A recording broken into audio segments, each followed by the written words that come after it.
Hey guys, good morning and welcome to another exciting episode of Marketing in the Zone. Guys, I'm super excited today, and one of the reasons being that today we are going to be discussing about guerrilla marketing and blue ocean strategies, guys. So, these are some of the top strategies by used by some of the biggest brands, guys. Okay, so I hope you are in the right zone and the right mood to listen to this. Okay, so guys, basically to give you a brief of what exactly guerrilla marketing strategy is and what is blue ocean strategy.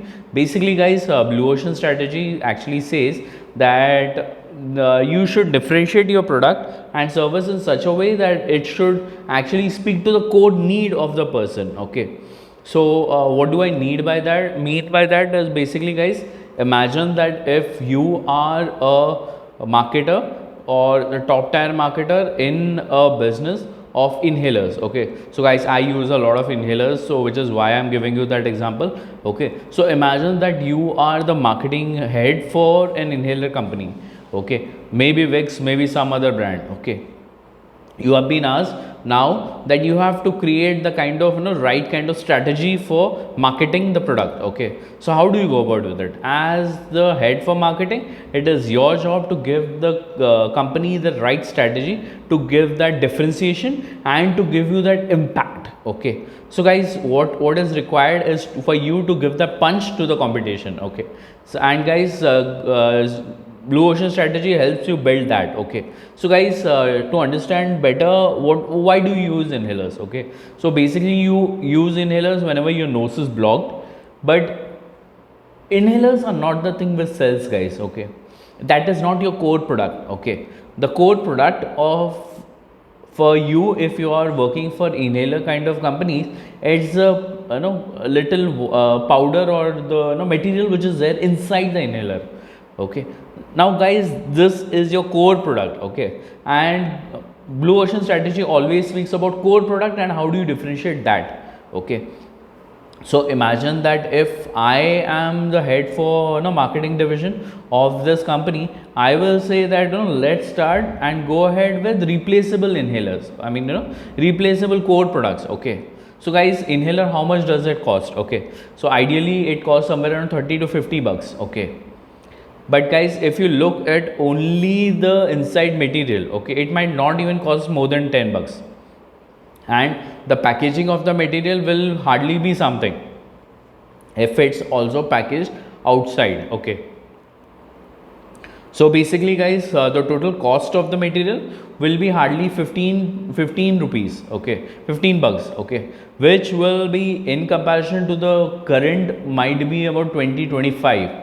Okay, so guys, my core product is not the inhaler, because that is there everywhere outside. Okay, my core product is the capsule which I can create for any inhaler. Okay, so imagine that today, what if you look at the poorer families and the poorer guys, what do? They buy that inhaler and then they just open the back up and they fill it up with Vicks Vapor Up or some Iodex or whatever they can get their hands on. Okay, so guys, instead of that, you can actually sell that item itself in at a lower cost, and it will save your manufacturing cost, it will save your a lot of other costs. Okay, so as a marketing manager, it is my duty to ensure that I give the best strategy to the company. Okay, so guys, I will probably have that coming out as a separate item, wherein it is easily, it's like a cartridge which can easily be replaced inside my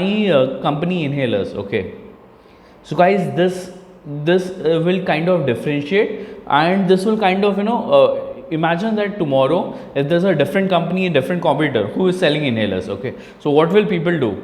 They will use the inhaler about 15-20 days max. Inhaler actually lasts. Okay, if you are using it continuously or consistently, that's the life cycle of an inhaler. Okay, once that's done, I'll just take the back out, I'll take the product out of my competitor, and I'll come to the store to buy my product. Okay, why? Because this is replaceable, so I'll just fill the cartridge in and I'll start using that. Okay, so every 15 to 20 days the person will be using my product.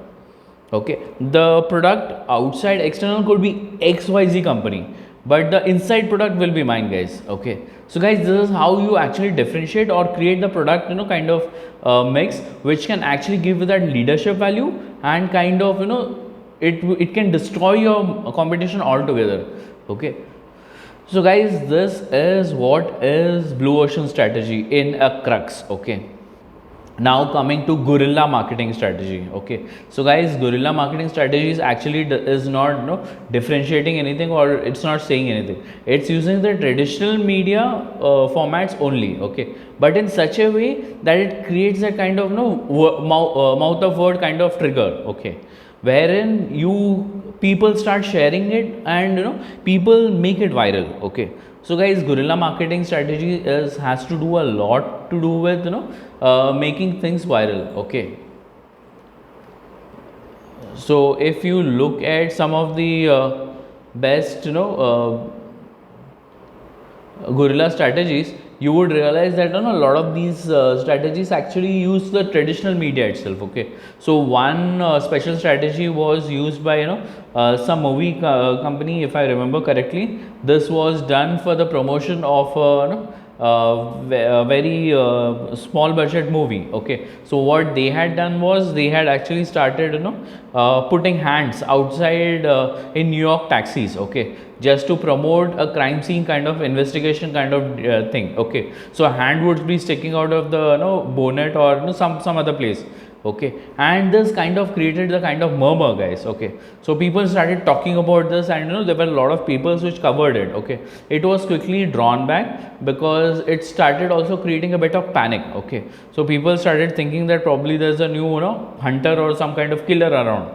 Okay, so because of which they actually apologized and they actually pulled it back, but this was the kind of strategy which actually brought that kind of virality, guys. Okay, so guerrilla marketing strategy always speaks of virality, and how to get that virality by actually speaking of things that the people would keeping it simple, guys. Okay, in a very crux topic, it is just keeping it simple. Okay,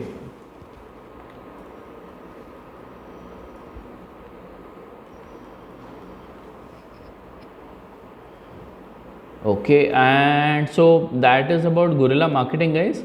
Okay, uh, so some other examples, popular examples would be stealth marketing. They had actually a lot of graffiti artworks which you see, flash mobs which you see. Okay, then you see a lot of creative viral videos and treasure hunts. Okay, and a lot of these are actually guerrilla marketing strategies, guys. Okay, and so what happens is there are a lot of companies who have actually done it well, and a lot of companies who actually do it well. Okay, so whatever flash mobs you see, or stickers that you see. Okay, some stickers are actually used to kind of create the kind of noise, or the right kind of uh, then you see a lot of creative billboards. Okay, so wherein you see a lot of things which happen on the billboard, or it's moving as per as per the environment, guys. Okay, and this actually helps because and when there was this company, zoo company, which had actually created this in Copenhagen, who had actually created a tour bus wherein the python or anaconda is actually covering the whole bus, guys. Okay, and this kind of created the buzz, and a lot of people started actually reaching out to understand what was this all about. Okay, there were a lot of scary kind of stuff as well, but this actually happened, guys. Okay, and guys, so these are all the kinds of different forms of marketing, guys. Okay, so basically, guys, both of these parts of marketing actually do it in a very simple way. Okay, the crux of it is to keep it simple and to keep it effective. Okay, so you have to, guys, for doing any kind of viral marketing, or to be doing guerrilla, or this or you can even say of gamification, or you can also speak of blue ocean strategies. all of these actually come from your analytics, and all of this are based on real time data, guys. Okay, so your audience data does matter a lot. Okay, so once you get that and you start pushing the data through that, that is when you will see, you know, how to keep it simple, and you will get the kind of idea with respect to, you know, what's there and what's not there. Okay, so guys, a lot of this data actually comes, for me it comes from, you know, my own experiences and from analytics. Okay, so after I see a lot of analytics is when I actually give you a suggestion that probably this will be better than the other way. Okay, so guys, and again, as I always keep on repeating, I would like to I would like to be excused for this again. Okay, so guys, it may differ for you, it may differ for each of your market segments as well. Okay, so it doesn't mean, guys, so because I just spoke of inhalers, it means that whatever strategy I've spoken for inhalers will work for them. Okay, so because, guys, the location matters, the kind of audience that they're catering to matters. Okay, so guys, there is a lot of, you know, difference, and, you know, there's a lot of so guys, there is one little more aspect which I have joined for this, you know, for this special segment, that we'll be talking on Jugaad marketing and also on viral videos. Okay, that we'll be doing towards the end of this section, as in towards the end of this whole sessions. Okay, so towards the end of the week, the last day, we will be doing these two, guys. Okay, so viral marketing we'll be speaking on, and Jugaad marketing as well. Okay, so how to do marketing if you don't have a too high a budget or too big a budget. Okay, and you are the only guy. Okay, because that happens. Okay, so guys, in case you are the only whole and soul marketer, how do you do it, how do you go about with it, and how do you ensure that you get the kind of, you know, ROI for your company, is what we will discuss okay, towards the end of these sessions. Okay, so that will be probably on Saturday or probably Sunday. I'm not really sure on that. I guess it is Saturday as of now. Okay, so guys, we will be discussing that. Okay, so have a great day, guys. Bye, see ya.